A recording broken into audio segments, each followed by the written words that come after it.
Does anyone make a lamb human baby? There are some weird creatures in the movie, but no lamb human babies as far as I know. Although I wouldn't put it past them. It would, honestly, it would have fit in the film.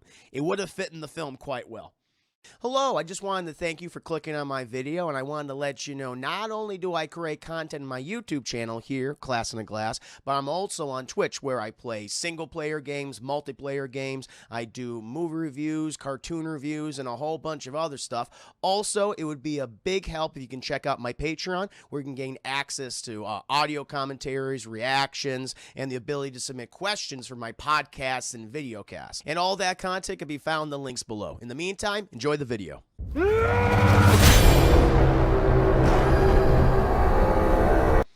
But chat, again, an absolute pleasure to have you here. We are going to be jumping into some of my movie reviews. As I said before, we're going to be talking about The Northman, chat. I just saw it this past weekend, and I know a lot of you guys have also seen it. I wanted to save my general opinions, my nitty-gritty opinions until Monday, chat.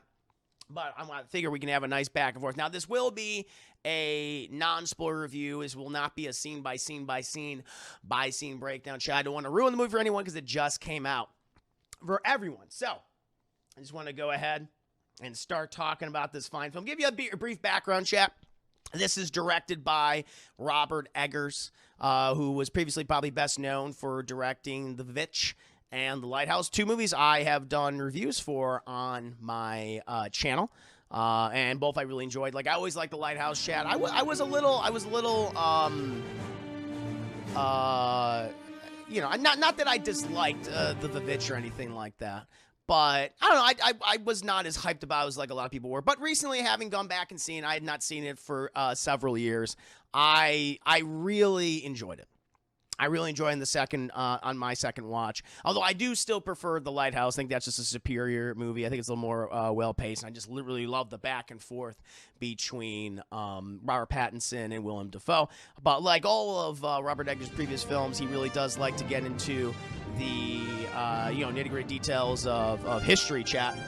With The Witch, it was set in the late 1600s, like the 1690s, and then with The Lighthouse, it was set in the 1890s, and then with The Northman, this being set in the late 800s and early 900s AD. Like, I love that this guy clearly is a man of history. He loves these historical time periods, and across the board, he's a man that is all about the details, chat. Like, you feel immersed in all these worlds. You feel immersed in the cold and the stink of this world, chat. Thank you, by the way, to Thunder Lee Grace with the 10 biddies. Restart the review. Good to have you here, Thunder Lee. I'm getting right into it, man. Just getting right into it. Thank you so much. Also, chat, thank you, Colonel Eustace, for gifting a sub, too. That's kind of you. But yeah. Kind of get into just the general premise of the movie itself. Like I said, it takes place initially in the late 800s, like 895 AD. It's focused on the Viking prince Amleth, chat, and where his father, played by Ethan Hawke, returns from a conquest, chat. He's enslaved a bunch of people, comes back, and he's trying to get his son ingratiated into the Viking lifestyle. He's like, hey, I might not be around here for a while, so I gotta teach you all about the ways of the Viking, and they do so, and then, he's betrayed! Poor Ethan Hawke, chat, he's betrayed by his little half-brother, chat, Fjolnir, and Fjolnir wants to kill the shit out of young Alexander Skarsgård, and then young Alexander Skarsgård, chat, Amleth, he runs away, and he swears three things. I will avenge you, father, I will save you, mother, and I will kill you, Fjolnir, chat. And that's pretty much the premise of the movie. Then we cut however many years later, and now he's a very angry, muscular, sexy Viking, chat. And the thing is about this movie, it's like this is a tale of revenge, but probably one that we're not used to seeing. Usually, in a lot of revenge tales or revenge movies, we tend to, root for or at least like the principal character, the person who is seeking revenge. In this movie, one of the things I do appreciate is that with Alexander Skarsgård's character, he's a son of a bitch. Like, he's a murderer. He's most likely a rapist. He's killed women. He's killed children. He's killed men of all kind. But he is on this mission. And the only thing that I think makes us root for him is that the people, thankfully, that he's going up against are just seemingly worse than he is. Even he has some sense of morality at one point in the movie, Chad. It's like, okay, I have to cheer for this guy. I have to be with this guy. And his performance, everyone stands out in the cast. Like, I have to say, chat, from even like how this movie starts, the direction, it's very meticulous. The cinematography is beautiful. It is assisted by some CGI, but it's that kind of CGI where it's almost kind of seamless to the scene itself. It's like, oh shit, yeah, I guess this is CGI, but you don't even notice it. Robert Eggers is a very smart filmmaker where it's like, if I'm going to use CGI, I'm going to either use it for like really trippy, almost like, drug-fueled sequences, or I'm going to use CGI when it's very dark so you can mask it. And I love that. I love that about it. And his cast of characters, each and every single one of them, I think, has a lot of depth. They're all very interesting. They're not straight evil people. They're all morally gray, or they're just molded by this really brutal, cold world that they've lived in for so much, and that's the reason why Alexander Skarsgård is the way he is in the movie, much in the same way where his paramour and Anya Taylor-Joy, Chad, who plays this Slavic mystic, this witch. I think her name is Olga. In the movie, she much like him has also been hardened by this world, but they do find love with each other at one point, and it's one of the more wholesome moments of the film, because so much of this it's mean, it's mean-spirited, it's brutal. I mean, there's a lot of violence in here. People are just cruel to each other just because they can be, because they feel like they're superior. But like when you do get those kind of softer moments between characters like them, it really stands out to me. But yeah, in terms of Alexander Skarsgård, Anya Taylor-Joy give excellent performances. Nicole Kidman as Queen Gudrun. She's fantastic. I think this is one of her best roles, certainly in the last few years. Nicole Kidman, I mean, she's very much hit and miss for me. Sometimes I like her, sometimes I don't like her. Here I can say she gets a lot to do. She gets a lot of amazing scenes when she's like one-on-one, especially with Alexander Skarsgård, who plays her son Amleth. They're great. They bring out the best of each other. I mean, I want to get into too many details, but if you're a fan of both Viking mythology and Greek mythology, there's some weird, creepy shit you might recognize, and I really liked it. I really liked, and even her revelations, the things in regards to her character, these mysteries. There's some good twists with her. I was like, oh, that's awesome. That's really, even if you can predict this kind of stuff, even if they're like, okay, it's kind of obvious what direction they're going with her character, it's still really good, and she does a great job of making that twist work, even if it is obvious. And Ethan Hawke, who's, I will say, I mean, he literally dies. He literally dies in the opening of the movie. Like, that's not a big spoiler, Chad. We see him scream. He's filled with fucking arrows. So if you're thinking, oh, this is the Ethan Hawke show, it's not. The little bit amount of screen time that he has, he is fantastic. He's mostly with the young actor who plays Alexander Skarsgård's character, Amleth. They have both chemistry, and he gets a really great scene with Willem Dafoe, which I feel like Willem Dafoe is going to be featured in most of Robert Eggers' movies from now on. Willem Dafoe, I feel like Robert Eggers is like, anytime I need like a really weird character who's grabbing his dick most of the time, that's who I'm going to go with. I'm going to go with Willem Dafoe. It's like Willem, he's going to call it Willem. He's going to be like, listen, man, I have a character who is making references to his penis or grabbing his dick or like jerking off somewhere. You got to be that character. Willem Dafoe's like, yeah, and that's what he is in this movie, Chad. He plays like the court jester of Ethan Hawke's castle, and also the resident mystic too. So he has like multiple functions, and he comes back, like he's gone for a good portion of the movie. Then he comes back in a really cool and kind of like creepy way. But again, Willem Dafoe is fantastic in the film, and outside of Skarsgård and Kidman, Anya Taylor-Joy, Ethan Hawke, Willem Dafoe. You also have like another actor who's I'm not really. He's very much Rafiki. And this is Lion King, Chad. This is absolutely Lion King. But you also get this other actor. I think his name is Claes Bang. And I'm not too familiar with him, but he plays, I guess you can say, the villain of the movie. He plays Fjolnir, and he's great. There's just this it's like all these characters are very morally gray. Like, they all do, every single one of them does really bad things to each other or to other people, to themselves. But like, there's like this quiet menace to him. And at the same time, there'll be a moment where he has this softness, especially when he's with his family or talking to his children, that I really like. And he actually has like the sage wisdom at times. Again, it's like all these characters are multifaceted, and they're not just presented as good guy, bad guy. That's not the kind of world we live in. And at least that's not the world that the movie presents. And he's really good. You also have some other actors. I mean, the entire cast, like everyone, there's not a single bad performance in this movie, even when it comes to the secondary or tertiary characters. I mean, you also have, I think Björk has a role in this, and she's quite good.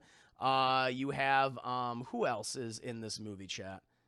Let me see. Let me get my list open.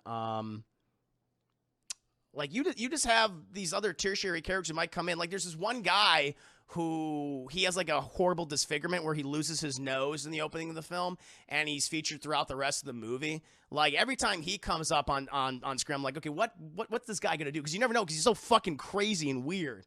And I loved him. He was great. But yeah, no one gives a single bad performance. Now, you might end up watching this, and afterwards you're like, well, I don't really like any of these characters. And I think that's also on purpose. You know, again, no one in here is this morally upstanding, you know, upright individual. You know, even if one person like, oh, I have to think above myself now, it just can't all be about me. At the same time, that doesn't really forgive all the horrible shit you did previously. And so I really like that.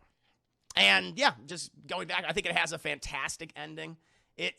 There's no doubt in my mind that Robert Eggers saw Star Wars Episode 3, Revenge of the Sith, and went, I'm going to make this even more brutal and actually good. Like, you, chat, as you see in the trailers, you get a naked sword battle in the middle of a volcano. Witness! Witness me! Thank you so much, Our Gaming, for the very kind raid. A pleasure to have you here. What was on your docket today, good sir? I hope you're doing well. Thank you, thank you, thank you. Super kind of you. But what was I gonna say? Oh yeah, but yeah, the action scene was like in the volcano. Incredibly well done. That's a lot of CGI heavy stuff in there. But because, again, Robert Eggers is a very smart filmmaker, he's like, yes, I'm going to be using CGI, but it'll mostly be covered in mist and smoke and ash and darkness.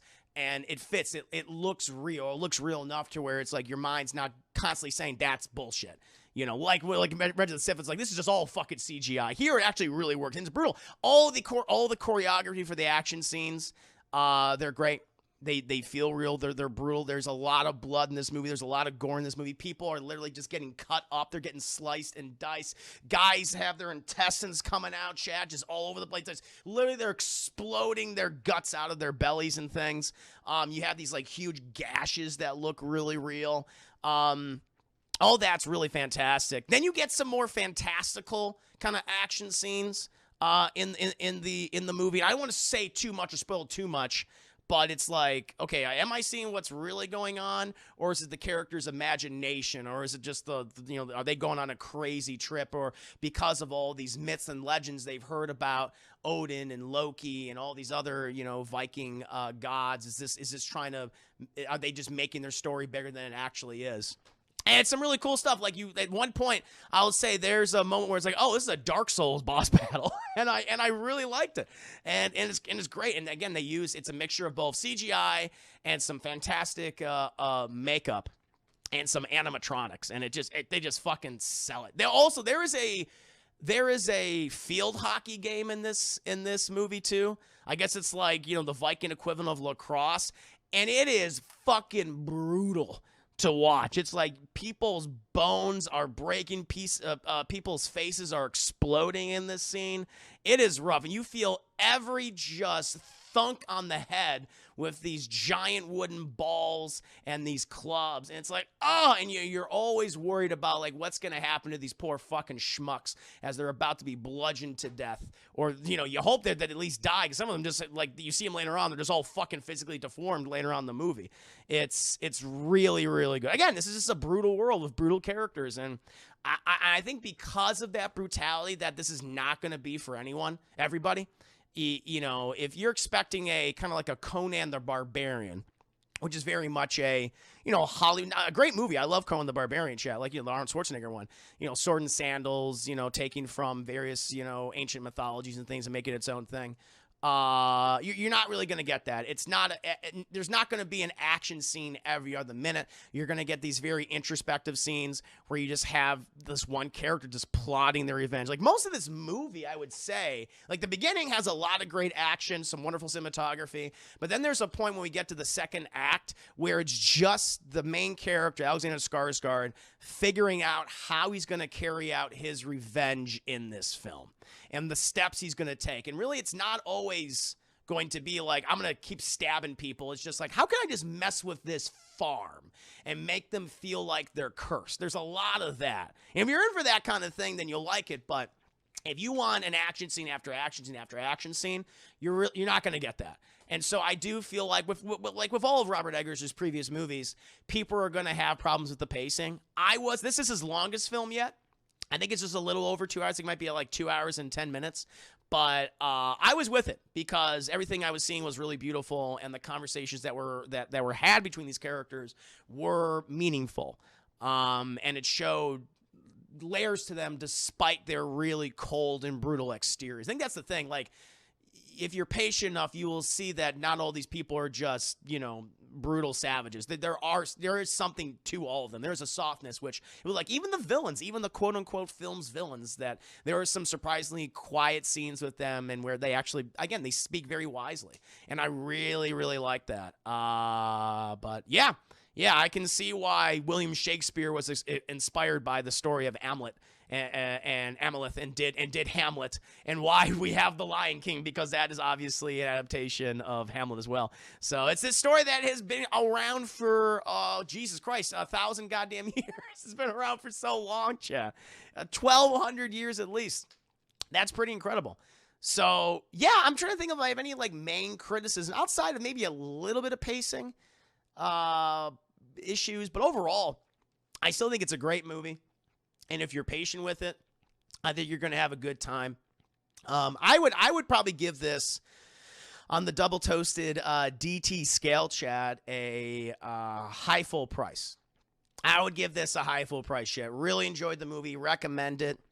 If you like brutal swords and sandals Viking movie, you like that kind of culture and seeing it, you know, portrayed in a very cold, brutal, realistic way with some trippy imagery and some beautiful cinematography, chat, I think you're going to like this movie a lot. So I would probably give this a high full price. High full price for me.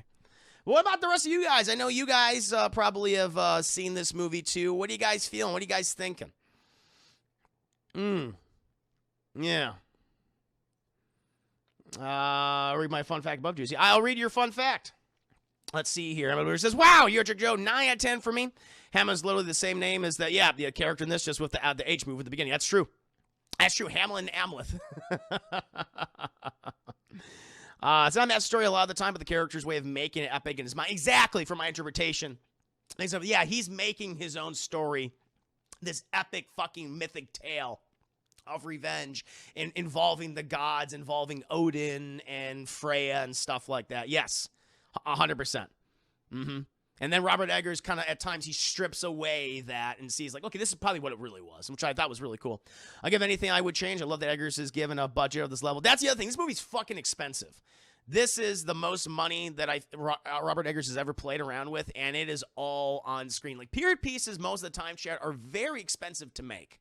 And I think this has what, a $70 or $80 million budget, and you feel that, you see that. And it's gorgeous. It's gorgeous. I hope that Eggers was given a budget of this level to make a movie. This out there and vicious. I give it a better than sex from Chris Ayers. Better than sex. Got to make a juicy scale now. Goddamn right. That'd be good. Yeah, but what are you even talking about? I'm talking about the Northman, the Vikings and stuff. Oh, man. Oh, man. Oh, what else we got here?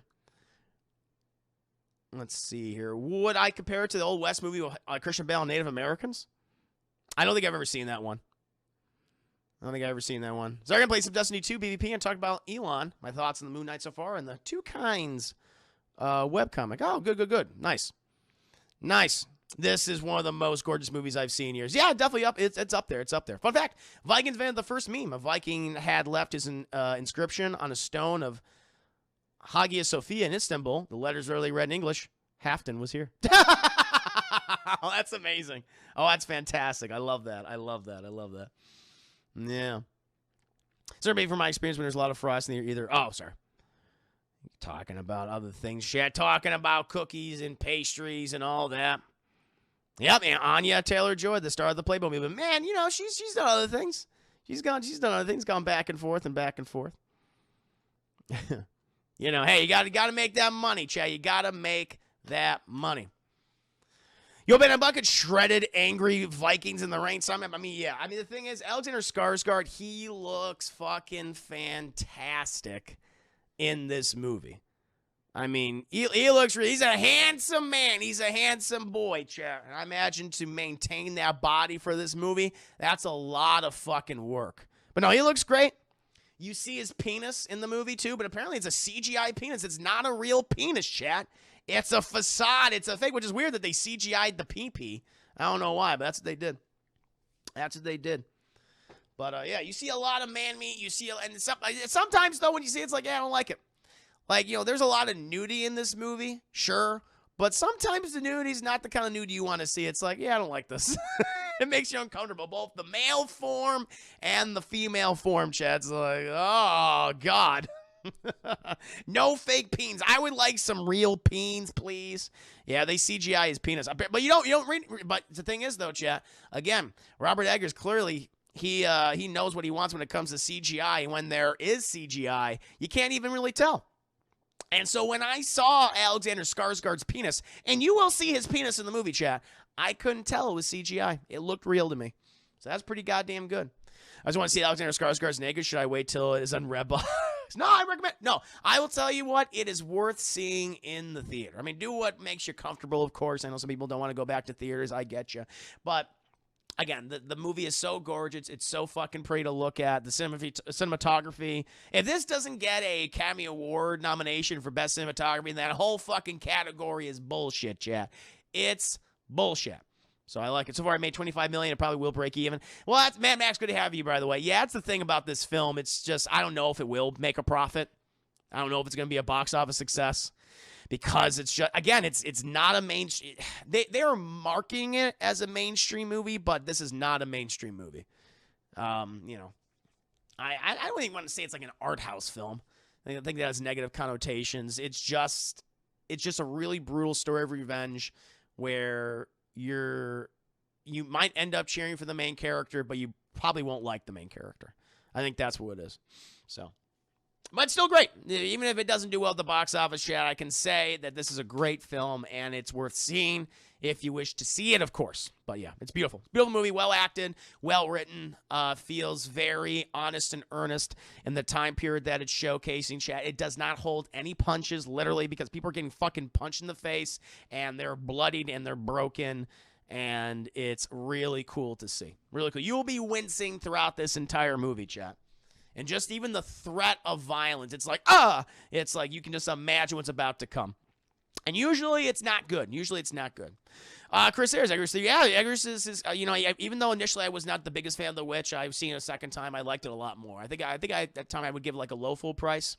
Whereas with The Lighthouse, I think Lighthouse, again, I would give that like that's a high full price movie for me. And this is another high full price. If I have to rank them, again, it all comes to taste, but for myself, I would still have The Lighthouse is still my favorite Robert Eggers movie. I just love the performances of Robert Pattinson and Willem Dafoe, and the movie is just so focused on them and their back and forth and just how dysfunctional they are of each other. Like, I just really love their relationship. So I think The Lighthouse is still my favorite. But then after that, I would probably rank it would be the Northman. It would be the Northman, and then third would be the Witch. The Witch, chat. Yeah, since COVID-19, I go to the movies during the week. It's smart. That's smart. Yeah, when I went to see this in the theater, there was like hardly anybody there. So, yeah, I think you'll have good luck if you want a small audience. Won't be many in attendance, I would say. Yeah, it was how to get top tier work out of his cast. Excuse me. And then the atmosphere. Oh, yeah, the atmosphere in the movie's great. You feel immersed. You feel immersed in this time, like every time period, chat. It's like it makes you never want to live. This is what I really appreciate about Robert Eggers, is like he clearly loves history. I think he's talked about. I think he said like I would never want to make a movie about modern times because one, I think it's boring, and I'm fascinated by historical time periods. But the thing is he doesn't romanticize these time periods. I think we often see in a lot of movies, they always tend to make the time period like, oh, this is fucking spectacular. You would want to live there or visit there. No, you would. Every time you see his movies, you do not want to live there, nor do you want to visit there. Chat, like The Witch and the Lighthouse and the Northman, all those time periods, he makes them all appear just fucking brutal and harsh, and you just feel lonely. It's like, fuck that. I'm happy. Listen, this time period has a lot of issues. There's no doubt about it. But fucking compared to those time periods, no, thank you. I do not want to visit those, chat. I don't want to live in 1690s North America. I don't want to live in 1890s, Rhode Island, where the hell, Willem Dafoe and Robert Pattinson. I think they're somewhere off the northeast coast of the America. It's just miserable. And certainly not in the late 890s and early 900s, chat. Where literally you live to the ripe old age of 30 and all your teeth are fucking gone and you shit yourself to death. No, thank you. Hell nah. Dark side, I'm happy living in present when porn is easily accessible and I can get a burger at midnight. Exactly. Back in the day, you'd have to hunt your own food, and usually your food would eat you. I want to avoid that. So, no, he's great. Now you fart, and you'll be farting all the time. You would be smelling fart. That is the scent. Anytime I look at his movies, it's like clearly like if I had to imagine what it smelled like in all these time periods, it smelled like mud, it smelled like body odor, and it smelled like fart. That's all it smelled like, chat. I don't think there was ever a sweet scent in the air during, a lot of cow poop. Just a shit ton of cow poop. Shit ton of human poop, no doubt about that. Farts in between all that, and just the smell of earth and mud. And that was your fresh scent, that earthy scent. That earthy scent, that's what you got. You were lucky if you didn't get a whiff of someone beefing, chat. Oh, I thought the day Lighthouse and New England are super, beautiful. Oh, no, I'm sure. I'm sure it was. But it's funny because in that movie, because I'm sure it was like if you think the outside scenes, you look out and it's all bright and beautiful and you see the sea, but he purposely made it black and white because he wanted to make you feel as miserable as those characters did.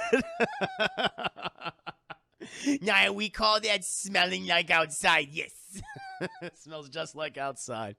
Yeah, be happy with your AC and plumbing, chat. I know I am, and my internet. All right? Jesus Christ. Wasn't all... It could be a lot worse. Could be a lot worse. But yeah, chat, that's my general review for the Northman. Someday I do want to go into more specific details. Someday I do want to do a scene by scene breakdown, chat, of this movie. But like I said, overall, I think it's wonderfully directed. It's beautifully shot. The cinematography is very impressive, chat, both when it comes to just the natural scenes, of course, but even when Robert Eggers incorporates CGI in a movie, it never takes, that's the thing about it, it never takes away from the scenes themselves, all right? It only improves them. I really liked it. It assists them, chat. And all the performances, like no one gives a bad performance, from the main cast to the secondary and tertiary characters. Everyone does, I think, a really good job. Like, yeah, if anything, it's just sometimes you'll feel the length, I think, at times, the pacing. That's going to be the big thing that's going to, I think, prevent a lot of people from really enjoying this movie. It's just that they're like, oh, shit, like, they're going to want action scene. And when you do an action scene, it's fucking great. It's really beautiful, and the choreography is spectacular, and you feel every sword swing, you feel every blow blocked by a shield, but it's not every minute, not every 10 minutes. Sometimes you're just going to get a conversation with characters talking, but a lot of it's just like the machinations of the characters and them talking about like how I'm going to do this and that and I'm going to scheme, I'm going to mess with this guy's head, I'm going to mess with his family. That's what it's going to be. And so if you're in it for that, if you got the right mindset, if you're going with that mindset, chat, I think you're going to like the movie. And so I stand by my rating on the Double Toasted DT Scale. I would give this a high full price. Definitely one of the best movies of the year for me. I'm trying to think of like the movies that have come out this year. Like, I guess some of my favorite films so far have been The Northman, the Batman. You got a the in front of your name, you're good. But no, The Northman, The Batman, and Turning Red, I guess would be my 3 favorite movies so far this year. I'm trying to think of what else. I'm trying to think if there's anything else that came out. Like I still got to see The Unbearable Weight of Massive Talent, which apparently bombed, which is too bad. But I heard it's great, and so I'll be probably seeing that later this week, chap. But yeah, I think those are probably my top 3 favorite movies. Very exciting. If Eggers made Pirates of the Caribbean, he would give us those real pirates who are rapists and murderers, and you will see every nasty scab and sore they had to suffer through from being exposed to sun. See, I would love. That's what people have been asking, like, okay, what's Robert Eggers' next movie going to be? I would love to see a Pirates movie from him. That would be really, really cool. I would love that. Yeah, what's everyone's like time period they want to go with Robert Eggers? I think Pirates movie set in the 16 or 1700s. That sounds really fucking cool. I like where your head's at. That's good. That's good. Does anyone make a lamb human baby? There are some weird creatures in the movie, but no lamb human babies as far as I know. Although I wouldn't put it past him. It would, honestly, it would have fit in the film. It would have fit in the film quite well. Has there ever been an accurate Pirates movie lately? Lately? No. I don't think ever. I can't really think of maybe like a miniseries or something like that. I would go to the least racially tense times, so none of them. It's hard. What's that joke? It's like white people, they can have a time machine. They can go back to the year 1 and be like, oh, relatively safe. Black person, nothing before 1980. Nothing before 1980. Oh, my Lord. I'm just doing my mine history like an even crazy version. Oh, like Apocalypto. So, yeah, do like Aztec or Incan or mine. That'd be pretty cool. Or maybe like the Conquistadors. You could do a movie about the Conquistadors. That'd be interesting. Yes. I'm the captain now, indeed. 1980 was Xavier. True. But yeah, chat. No, Robert Eggers is definitely one of the most interesting directors working today. Now I'm at a point where it's like, okay, I'm excited to see what he's going to do in the future. Like, I remember when I saw The Lighthouse and they announced that his next movie was going to focus on Viking or Norse history and mythology and legends. I was like, ooh, I can't wait. And hey, thankfully I was very well satisfied, chat. And so I cannot wait to see him do his next project, and I can't wait for him to reveal what that project will be. He keeps things interesting, chat. Keeps things interesting. That's why everyone ever says, like, oh, cinema is dead or film is dying. It's like, no, it's not. No, it's not. Listen, you got filmmakers like Robert Eggers. You got a lot of talented people out there that are doing their own thing, and they're successful at it, chat. And listen, I will say A24, they are keeping the uniqueness of filmmaking alive because they have all these weird little projects, chat, and they're all getting greenlit, and they're being in theaters or on streaming services and things, and they're made available on VOD. I think that's cool. So, yeah, but Robert Eggers is definitely one of those voices that, of course, that we need right now. He keeps filmmaking diverse and fun and interesting. And so, much respect to him and his future projects. Hope he keeps hitting out of the park. Oh yeah, Bullet Train. That's funny. That trailer premiered in front of the Northman when I went to the theater. It looks good. I don't know. I think it's coming out later this year. I think it's sometime this summer, I would imagine. Yes. I can't wait for it, chat. Can't wait for it. It's going to be good. Let's see here. Funny because Eggers said he's never going to make a movie in modern times. Yeah, he said that. Yeah, which I think I brought up. I think I brought up a couple minutes ago. But yeah, no, because I know that he loves history.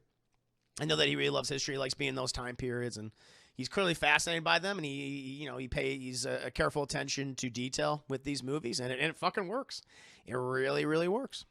So, Robert Eggers has a badass. He's got a badass beard, and he's got those big fucking thick rimmed glasses. He looks like a nerd. He's a history nerd, but I love him for it. Tay, good to see you, Tay. I hope you're doing well. We just finished my little review, my non-spoiler review, just more of a discussion about the Northman, chat. I didn't go into too much intimate detail like my synopsises that I often do. But I will be going to that right now, chat. I will be doing another review tonight. Let me go ahead and get that ready, chat.